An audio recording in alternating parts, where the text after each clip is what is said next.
Circumcision has 3 statutes. All males shall be circumcised on the 8th day. God told that way back in Genesis. Every man child among you shall be circumcised, and he that is 8 days old shall be circumcised among you. But why the 8th day? The 8th day is unique. Vitamin K is responsible for the production of prothrombin. Don't ask me how to pronounce it, I'm guessing. Is that right? Prothrombin? Prothrombin. Without prothrombin, hemorrhaging will occur, or will most likely occur.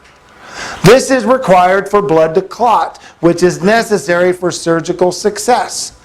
Now, the guy who discovered this is Dr. McMillan, and he has an awesome quote that I wanted to share with you guys. This is what he said when he discovered it.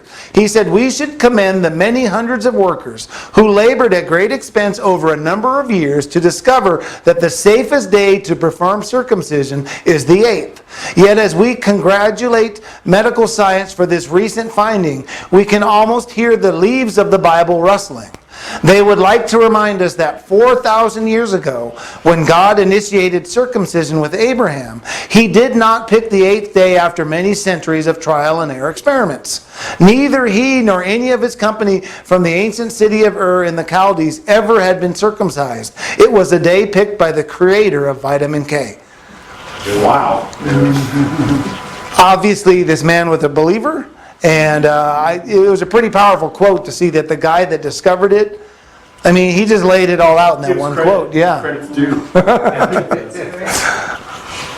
anyways, the 8th day is literally the perfect, but you can literally see charts that just say 8th day, boom. It's the best day, and then it comes back down on the 9th day. So the 8th day is literally the best day you could circumcise a baby.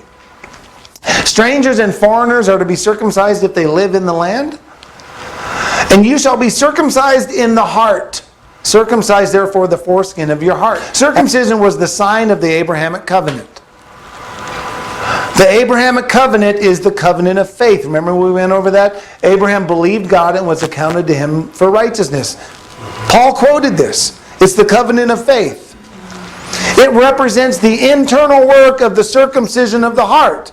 The transformation in our lives, the writing of God's law, or rebirth, whatever you want to put it, it represents that. Why do believers reject this sign today? You ever notice how so many people will say circumcision is not that important? It's not a law that needs to be followed today. It's not a law that saves you. There's no doubt about that. But we would never say about baptism, oh, don't bother with baptism. You don't need it for salvation. If you're saved, you're going to want to get baptized, right? Why would we not want to follow one of God's laws? This one, in my opinion, circumcision gets neglected. The Abrahamic covenant is the covenant of faith.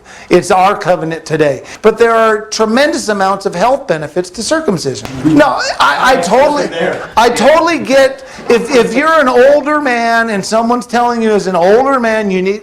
It's none of anybody's business. Yeah, I know, I personally would think, you know what, with modern science, it'd be a lot more comfortable than Abraham had it. Yes.